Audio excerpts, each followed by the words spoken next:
आज देश भर का जो हालात है उस हालात को बयान करने के लिए खास तौर से मैं बनारस में आया हूं। जो हिंदुत्व और आरएसएस के लोग ज्ञानवापी मस्जिद के साथ बाबरी जैसा काराना हरकत करना चाहते हैं। करीब ज्ञानवापी मस्जिद का जो इतिहास है वो कई 100 साल पुराना इतिहास है। आज जो लोग ये बात कह रहे हैं कि जो पुरानी गलतियां हैं, हम 2 मस्जिदें मांग रहे हैं, हमें दे दीजिए, बाकी सब ठीक ठाक है, तो उनसे हम ये बात कहना चाहते हैं कि बौद्धिस्ट मंदिर जो तोड़े गए थे हिंदू राजाओं के द्वारा, उसका हिसाब किताब आरएसएस और बीजेपी के लोग करेंगे? पूरा नहीं करेंगे। बाबरी मस्जिद के साथ जो इन्होंने किया, बाबरी मस्जिद को गिराया गया, फिर उसके बाद उसके जो दोषी थे उनको आजाद कर दिया गया। अब ज्ञानवापी पे इनका निशाना है। ये कहते हैं कि हमारी आस्था ज्ञानवापी के साथ है। अगर इनकी आस्था ज्ञानवापी के साथ होती तो इनकी आस्था चीन में मानसरोवर के साथ क्यों नहीं है? असल में इनकी आस्था ज्ञानवापी के साथ नहीं है। इनकी आस्था इसलिए अपना आस्था मुसलमानों पे थोपना चाहते हैं ताकि मुसलमानों को वहां पे दर्द हो सके। सिर्फ मुसलमानों को दर्द पहुंचाने के लिए ये आस्था के आड़ में इस तरह से हरकत कर रहे हैं। 1809 में एक छोटा सा झगड़ा हुआ। ज्ञानवापी मस्जिद जो है उसके अगल बगल में जो कुछ मैदान है, लोग अलविदा के दिन वहां पर इकट्ठा थे, नमाज पढ़ रहे थे। और उस दिन छोटा सा झगड़ा ये हुआ कि लोगों का कहना था, हिंदू पक्ष का, कि मस्जिद के अंदर ही आप लोग नमाज पढ़े, बाहर ना पढ़े। जबकि वो 9130, 9131, 9132 मस्जिद का जो जमीन का नंबर है, ये तीनों नंबर की जमीन मस्जिद के हाथे में आता था। फिर उसके बाद 1835 में एक दंगा हुआ। दंगे के दौरान मस्जिद के इमाम और मुअज्जिन की हत्या कर दी गई। हत्या करने के बाद मस्जिद के कंपाउंड में बगल में 2 कमरे थे, उन्हें डिमोलाइज कर दिया गया। और यह मुकदमा जिला मजिस्ट्रेट के पास गया 1837 के दौरान। तो जिला मजिस्ट्रेट ने कहा कि उस दुकान से आपकी कितनी आमदनी होती थी इंतजामिया कमेटी की? तो उन्होंने कहा कि हमारी आमदनी इस मस्जिद के कमरे से, 2 कमरे से 20 रुपए महीने की आमदनी होती है। तो जिला मजिस्ट्रेट ने कहा ठीक है, जो कमरे डिमोलाइज कर दिए गए वो 20 रुपए महीने के बजाय मैं आपको 10 रुपए महीना दूंगा, कृपया करके वो कमरा आप मत बनाइए। उसके बाद दौर आया 1930 का। धीरे धीरे मस्जिद की कंपाउंड में जो जमीनें थी बाहर की, वो हिंदुत्व ताकत के द्वारा उसे कब्जा कर लिया गया। यहां तक कब्जा किया गया कि मस्जिद के अगल बगल जहां पर जनाजे का नमाज हुआ करता था, कब्रिस्तान की जमीन हड़प ली गई। 1942 में इलाहाबाद हाई कोर्ट का जजमेंट हमारे पास पड़ा हुआ है। यह जजमेंट है, उस दौरान ब्रिटिश हुकूमत के दौरान दीन मोहम्मद बनाम इंतजामिया कमेटी का मालिकाना हक के लिए मुकदमा चला। उस मुकदमे में हाई कोर्ट इलाहाबाद ने कहा कि यह मस्जिद की जमीन जो है इसका मालिक इंतजामिया कमेटी है। उसके बाद दौर आगे बढ़ता गया। 1991 में इन्होंने आदि विश्वेश्वर भगवान के नाम से मुकदमा किया, जिसमें 5 लोग सम्मिलित थे। आदि विश्वेश्वर नाम भगवान के नाम पर मुकदमा किया इन्होंने। मस्जिद के रकबा नंबर 9130, 9131, 9132 पर मुकदमा किया और रकबा नंबर सिर्फ मुकदमे में 1 दिया। मतलब ये भगवान के नाम पर भी झूठ बोलकर मुकदमे में आए। उसके बाद उस मुकदमे का ट्रायल चलता रहा अब तक। आज के 6 महीने पहले एक पांडे जी ने मुकदमा किया कि ये मेरे नाना की जमीन थी जो मस्जिद के नीचे तहखाना है। जबकि वह तहखाना जो बंद हुआ, वो मस्जिद के नीचे दुकानें हुआ करती थी। 1992 में जब बाबरी कांड हुआ, उसके बाद सुप्रीम कोर्ट के आदेश पे उस मस्जिद को बैरिकेडिंग कर दिया गया। और बैरिकेडिंग करने के दौरान में जो वहां पर घोटाला हुआ वो ये हुआ कि मस्जिद की बड़ी कैंपस को छोड़कर सिर्फ मस्जिद को ही घेरा गया लोहे के राड द्वारा। फिर भी इन लोगों को सुकून नहीं रहा और जो आज ये तहखाना में पूजा करने की बात कर रहे हैं, वो तहखाना तमाम तरह की दुकानें थी जो इंतजामिया कमेटी ने किराए पे लोगों को दे रखे थे। उसमें चाय की दुकान थी, चूड़ी की दुकान थी और मूर्ति बनाने वालों की दुकान थी। अगर आज ये इस बिना पे कह रहे हैं कि हमारा वहां कब्जा था, हम वहां पर पूजा करते थे, तो उनसे एक बात हम पूछना चाहते हैं कि एसआई सर्वे जो हुई वहां पे चूड़ी का टुकड़ा भी फेंका हुआ मिला, तो क्या वो चूड़ी का फैक्ट्री था? छोटे छोटे मूर्ति मिल गए। और अगर मूर्ति की बात होती है तो इस देश में शुरू से सनातन धर्म के लोग रहे ज्यादातर संख्या में। इनके हर त्योहारों पर यह होता है कि मूर्तियां गंगा में या नदियों में बहाई जाती हैं। तो फिर अगर किसी घर के नीचे खुदाई हो और मूर्ति निकल जाए तो इसका मतलब तो वो नहीं है कि यह किसी का इबादत गाह था। और आज सबसे बड़ा सबूत ये लोग इस बात का दे रहे हैं कि मस्जिद पर निशान मिली। मुगलिया काल में जो मस्जिदें बनाई गई उसके आर्किटेक्चर जो होते थे वो हिंदुस्तानी ही होते थे। अगर निशान के दम पर कोई मालिकाना हक अपना दावा करे तो ये ठीक बात नहीं है। मुगलिया दौरान में जो क्वाइन चलती थी, मुगल क्वाइन, 103 निशान है। क्या इस निशान के बिना पर क्या समझा जाए? अगर कमल का फूल मंदिर के जो है दीवार पर है, मस्जिद के दीवार पर है, तो इसका मतलब तो है नहीं कि कमल का फूल आपका ही अधिकार है कमल के फूल पर।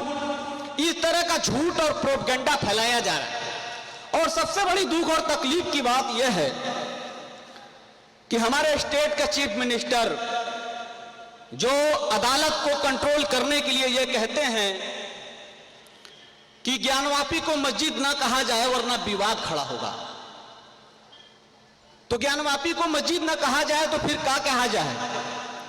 हमारे स्टेट के चीफ मिनिस्टर बीते 3 दिन पहले असेंबली के अंदर एक बात कहते हैं कि हम 2 ही जगह तो मांग रहे हैं, काशी और मथुरा, हमें दे दिया जाए। अगर इतिहास लोग नहीं जानते हैं तो इतिहास जान ले कि महाभारत पे कौरव और पांडवों की लड़ाई क्यों हुई थी। तो हम अपने यहाँ के चीफ मिनिस्टर को भी ये कहना चाहते हैं अगर कि आप इतिहास के कमजोर हैं तो शायद उमर बिन खत्ताब और सलाउद्दीन अय्यूबी को आप नहीं पढ़े हैं, आपको एक बार पढ़ लेना चाहिए था। हमें वो दिन भी याद है जो लोग आज असेंबली में और इक्तदार में आकर बुलडोजर की कार्रवाइयां कर रहे हैं और हमें थोड़ा सा भी बोलने पर गोली चलाना, बुलडोज करना, ये सब कार्रवाइयां कर रहे हैं। हमें वो दौर भी याद है जब संसद के अंदर सांसद होकर भी रोया करते थे। याद रखना, हम सत्ता और हुक्मरानों से नहीं डरते हैं। कभी चंगेज खान नाम का भी एक जुल्म करने वाला बादशाह था और वो भी हमें खत्म नहीं कर पाया। कुछ दिन तुम भी सपना देख लो।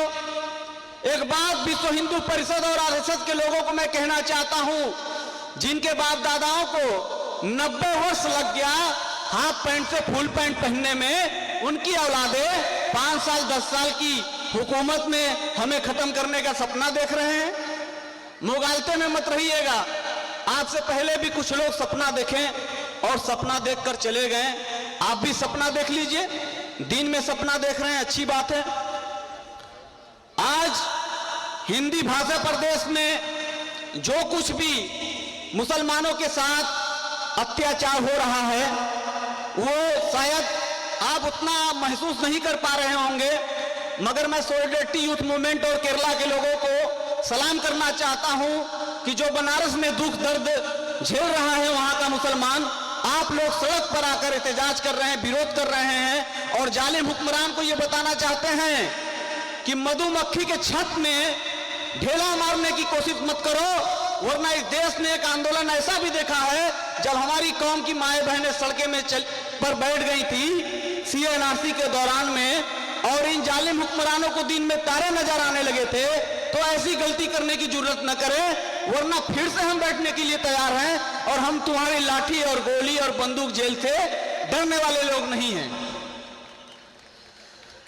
एक शेर के माध्यम से, बातें तो बहुत लंबी नहीं करूंगा क्योंकि आप लोगों को मेरा भाषा समझने में थोड़ी प्रॉब्लम है, तो मैं एक शेर के माध्यम से अपनी बात कहूंगा कि हुकूमत के दिल से वफादार हैं हम, सितारों पे चलने को तैयार हैं हम, मुसीबत में फिर भी गिरफ्तार हैं हम, मुसलमान हैं बस यूं खतावार हैं हम।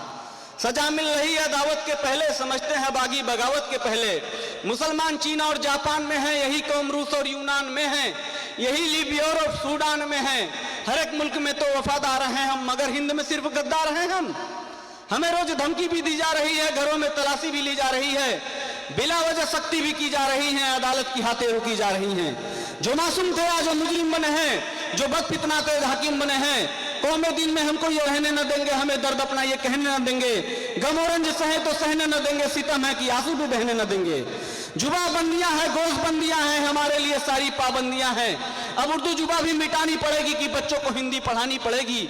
यहाँ सबको चंदी रखानी पड़ेगी, रहोगे तो फिर की करानी पड़ेगी। वफादार होने के म्यार ये हैं, यकी दिल में आ जाए दुश्वार ये है। तकाजा है अपनी जमात को छोड़ो, अब तुम लीग की जमात को छोड़ो, मुसलमानों की तुम क़यादत को छोड़ो, नहीं तो चले जाओ भारत को छोड़ो। यही नजरिया है, यही जहनियत है, इसी का नाम यहाँ जमहूरियत है। गिराते हो तुम मस्जिदों को गिराओ, मिटाते हो तुम मकबरों को मिटाओ, मगर ये समझ कर जरा जुल्म ढाओ, मजालिम का जब लवले जाम होगा तो हिटलर और टीटो सा अंजाम होगा।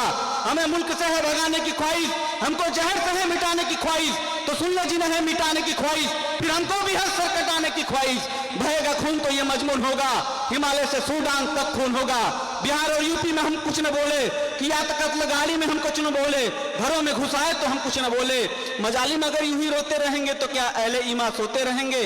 अलग होकर ये बरतानिया देखता है, हर एक कौम का पेशवा देखता है, जमाना हर एक माजरा देखता है, कोई देखे ना देखे खुदा देखता है। और जो करेगा जुल्म हुई आजाद होकर, वो खुद ही मिट जाएंगे अब बर्बाद होकर।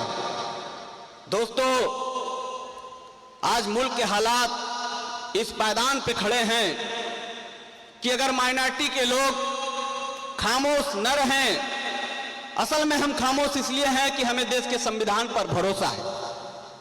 और वह भरोसा इसलिए भी है कि जब मौलाना आजाद 1947 में जामा मस्जिद की सीढ़ियों पर खड़े होकर ये कह रहे थे, मुसलमानों अपने मुल्क को छोड़कर कहां जा रहे हो, तुम्हारे बाप दादाओं का ये मुल्क है, ये जामा मस्जिद की सीढ़ियां, ये कुतुब मीनार की बुलंदियां, ये ताजमहल की हुस्न, ये जामा मस्जिद की मीनारें तुमसे चिल्ला रही हैं, तुम अपने बाप दादाओं के मुल्क को छोड़कर कहां जा रहे हो। इसी मुल्क में रुको, इस मुल्क में तुम्हारे साथ अदल और इंसाफ किया जाएगा। और उसी वादे के साथ हम इस मुल्क में रहें।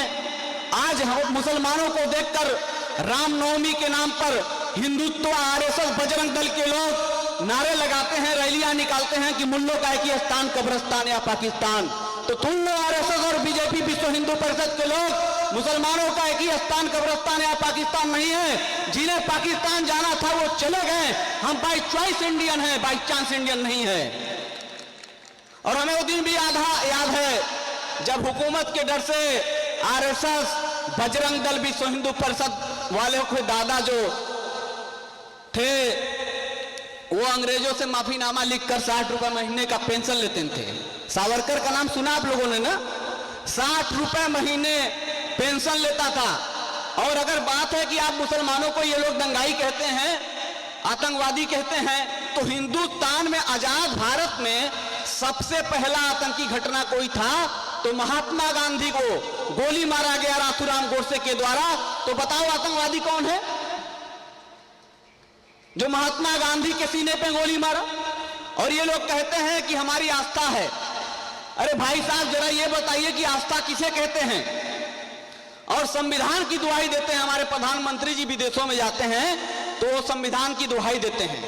मैं प्रधानमंत्री से या मैं उत्तर प्रदेश के चीफ मिनिस्टर से या संवैधानिक पद पर बैठे हुए बड़े बड़े आरएसएस और हिंदुत्व आरएसएस बीजेपी के लोगों से यह पूछना चाहता हूं कि धर्मनिरपेक्षता की परिभाषा क्या होती है। इस देश में आरएसएस और बीजेपी के पहले हिंदू, मुस्लिम, सिख, ईसाई चारों भाई मिलकर एक साथ चलते थे। न कोई दंगा, न कोई फसाद, न कोई कुछ होता था। मगर आज आरएसएस और बीजेपी के लोग हुकूमत में आकर किस तरह से मुसलमानों पर, दलितों पर, ईसाइयों पर किस तरीके से जुल्म और ज्यादती कर रहे हैं, यह किसी से छिपा हुआ नहीं है। अभी आपने देखा होगा कि 1991 से मुकदमा चल रहा था ज्ञानवापी को लेकर, और उस मुकदमे का कोई फैसला अब तक नहीं आया था। 4 महीने पहले हुकूमत में बैठे हुए लोग अपने किसी लोग से मुकदमा कराकर उस मुकदमे में घुसते हैं, और जज साहब 17 जनवरी को उस तहखाने का रिसीवर बनारस के जिला अधिकारी डीएम को घोषित करते हैं और उस तहखाना का चाबी देते हैं। उसके बाद उस तहखाने पर कोई एप्लीकेशन नहीं पड़ता है। जज साहब 31 जनवरी को शाम 4 बजे रिटायर होने वाले थे, और 2 बजे उन्होंने फैसला दिया कि उस तहखाने में स्थित मूर्तियों की पूजा 1 हफ्ते के अंदर कराया जाए, बैरिकेडिंग काट के उसमें रास्ता बनाया जाए। तो मैं जज साहब से ये पूछना चाहता हूं, क्या जज साहब जब उसका कोई एप्लीकेंट नहीं था उस मुकदमे का, तो क्या आप खुद एप्लीकेंट थे? कहां से शुरू हुए, कहां पर खत्म करें कि वतन की जो हालत सुनाने लगेंगे तो पत्थर भी आंसू बहाने लगेंगे। अगर भीड़ में खो गई इंसानियत तो ढूंढने में उसे जमाने लगेंगे।